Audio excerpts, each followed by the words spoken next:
Hi, I am Colonel Shantanu Roy and I am back like I had said in my video on an insight into the army that I'll be talking on the various wars with our neighbors. India is surrounded with many countries which are our neighbors like Pakistan, China, Bhutan, Nepal, Myanmar, Bangladesh and Sri Lanka.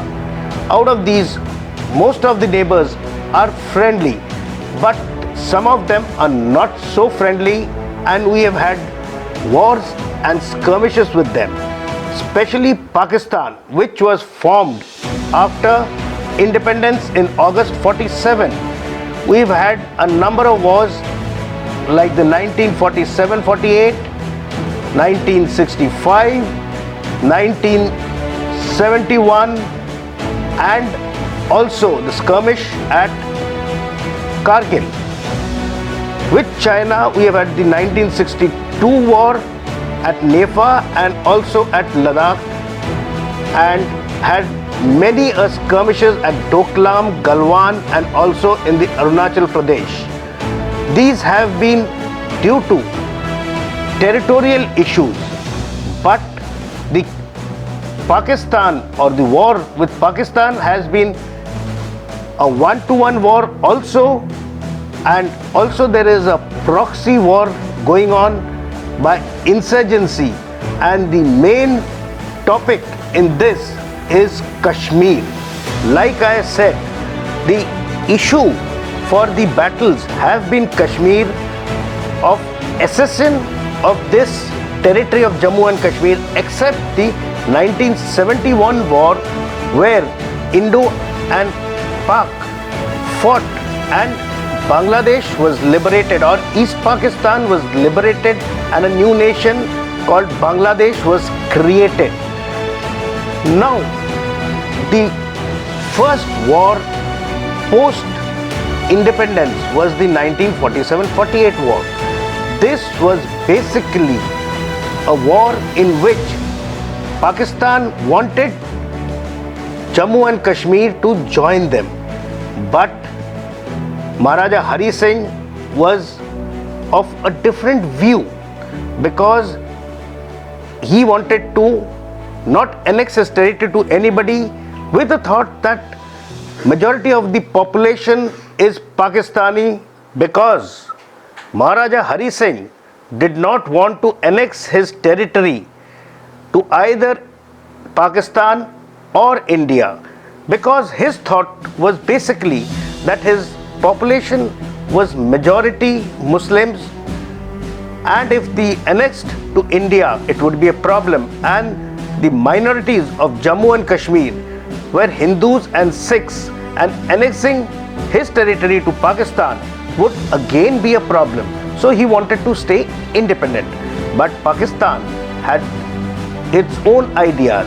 Now I'll just give you a brief before going on to the battle.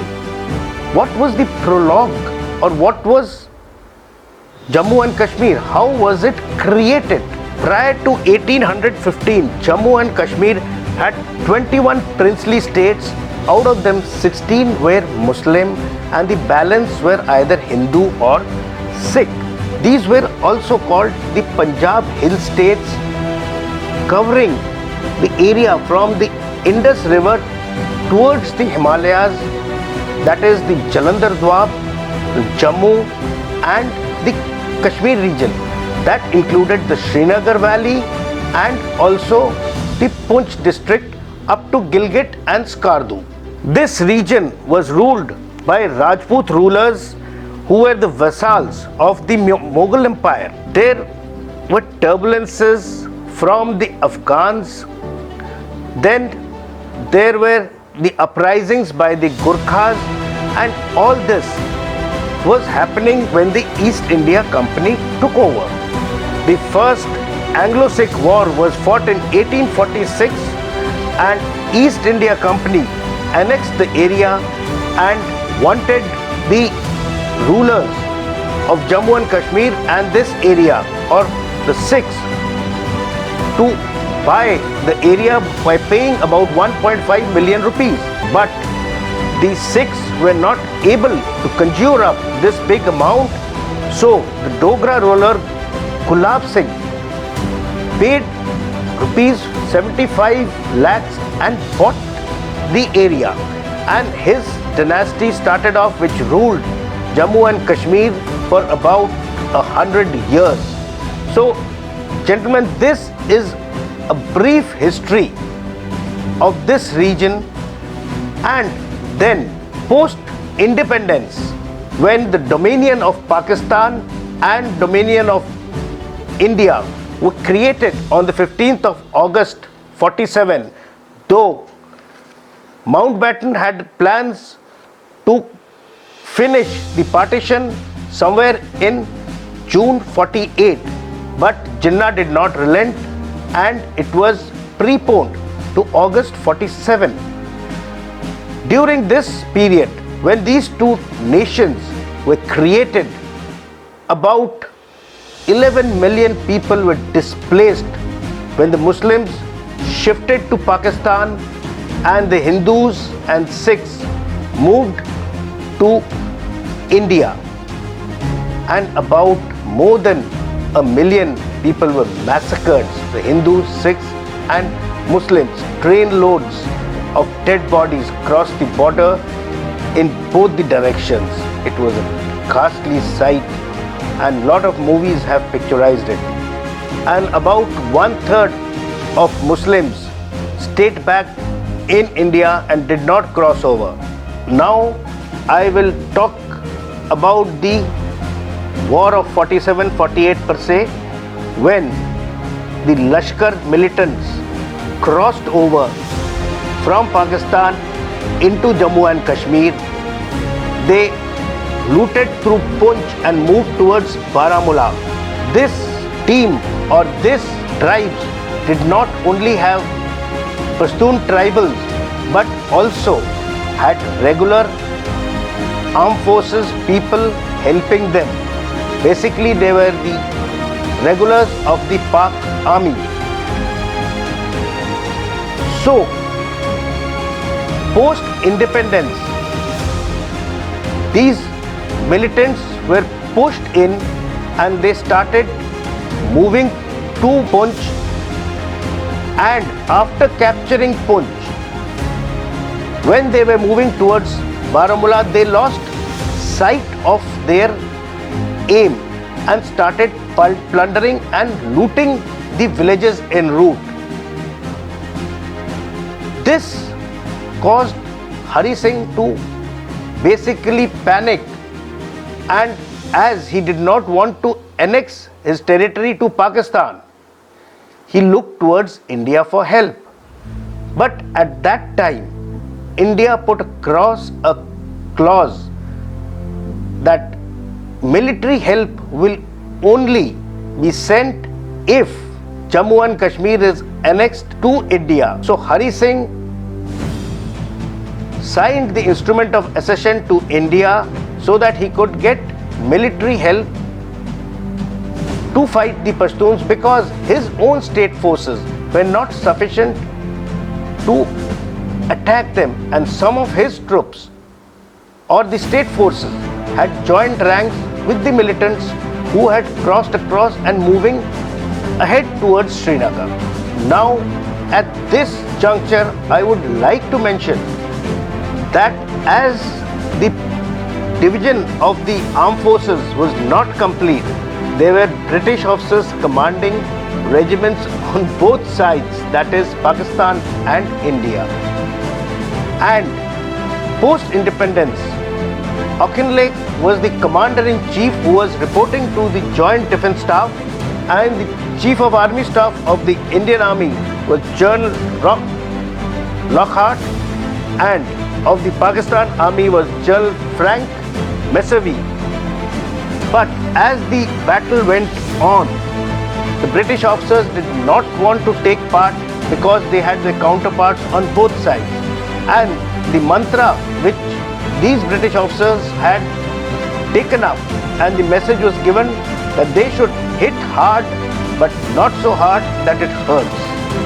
So a wire media was sorted out, But then Jinnah was hell-bent that the British officers also take part in the battle as they were part of the Pak army. So General Masavi was not able to prevail upon him, and the British officers or the British regiments also took part in the attack. But then Auchinleck was able to convince General Rob Lockhart not for the Indian army not to attack.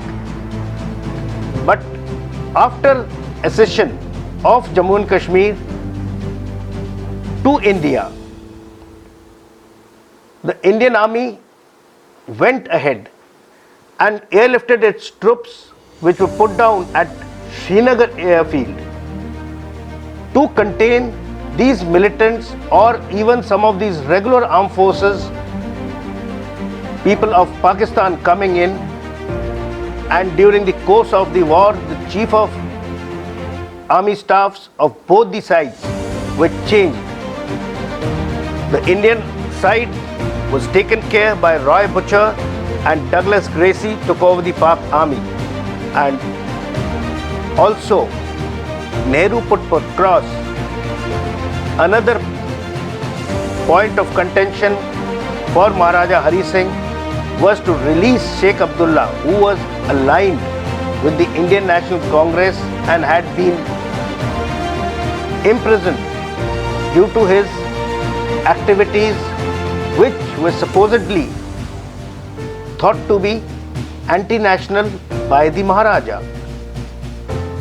Nehru prevailed upon Hari Singh to release Sheikh Abdullah and also access or accede his country to India, for which the troops were airlifted to Srinagar. The operation by the Pakistanis was basically called Operation Gulmarg, in which 20 Lashkar militias, each consisting of 1,000 Pashtun tribesmen from various hill areas on the Pakistan side beyond Poonch, were gathered up and launched from Muzaffarabad into Jammu and Kashmir. They took on to different directions and converged onto Poonch. Poonch basically had already armed rebellions which were happening, and a no tax campaign was going on by the people of Poonch. This was because of the heavy taxes that were being imposed on the citizens there and lack of employment. A parallel family of Hari Singh, which were linked or related to them, were ruling the area of Poonch. The taxes were so high and the people were dissatisfied. They already wanted to align themselves with Pakistan. This gave Jinnah and the Prime Minister Liaquat Ali Khan the idea that they should take on this area, because if the strike was not done at this time, from August to October 48, when the time is ripe, the people have rebelled.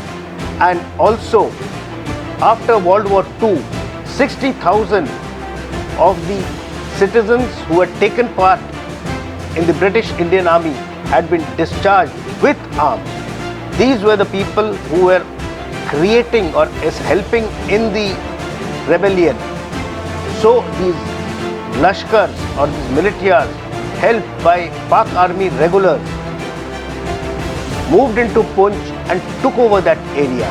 The arms and ammunition were supplied by the Prince Albert Victor's cavalry, which is the Pavot, and they did it so well.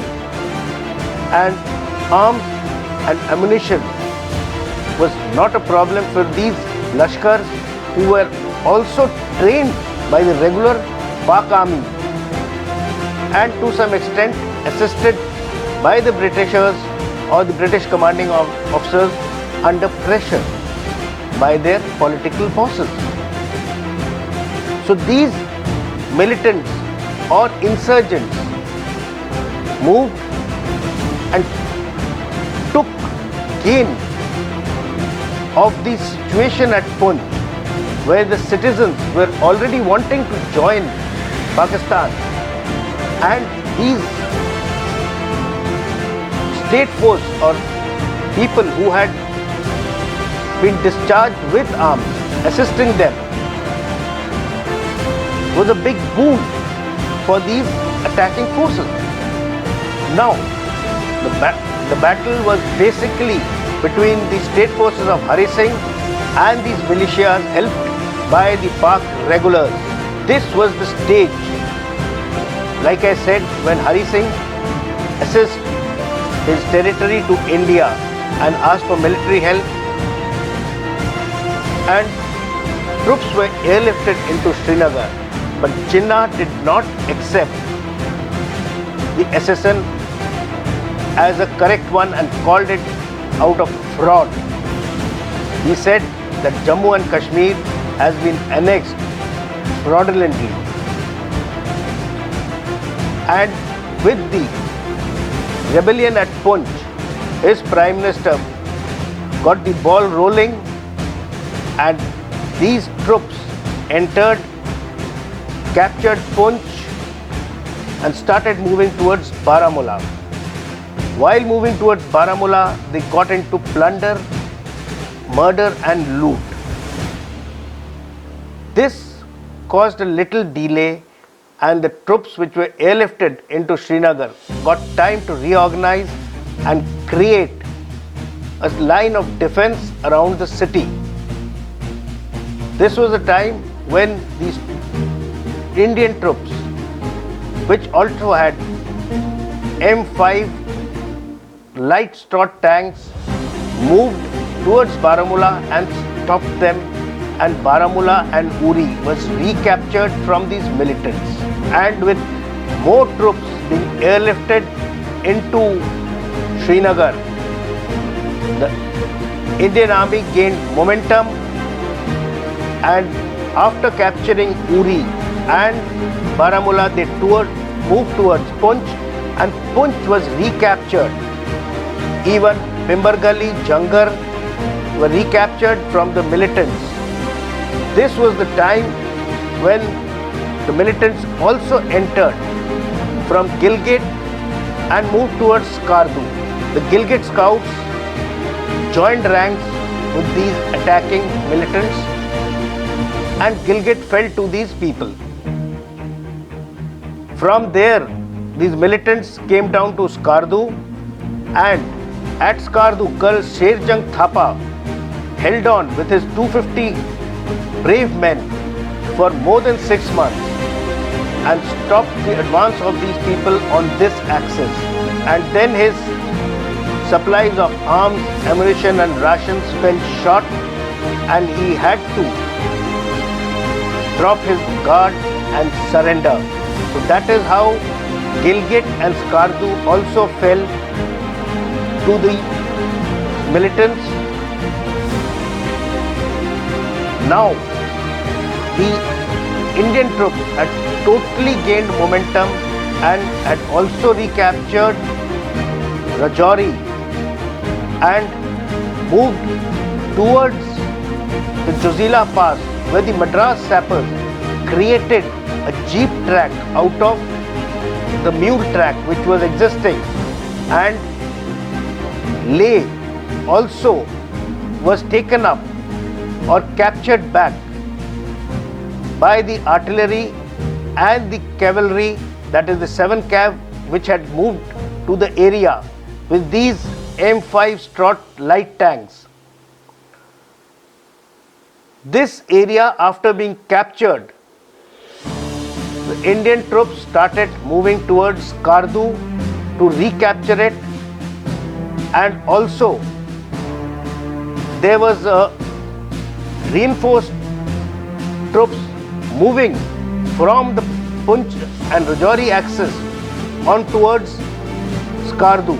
But this was the time when the ceasefire was called, and the line of control which we see today has been created at where it is. The troops had to stop on both sides wherever it is, and that line was drawn as a line of control. All these battles have different names, like the capture of Kiran and Gurez is called Operation Erase.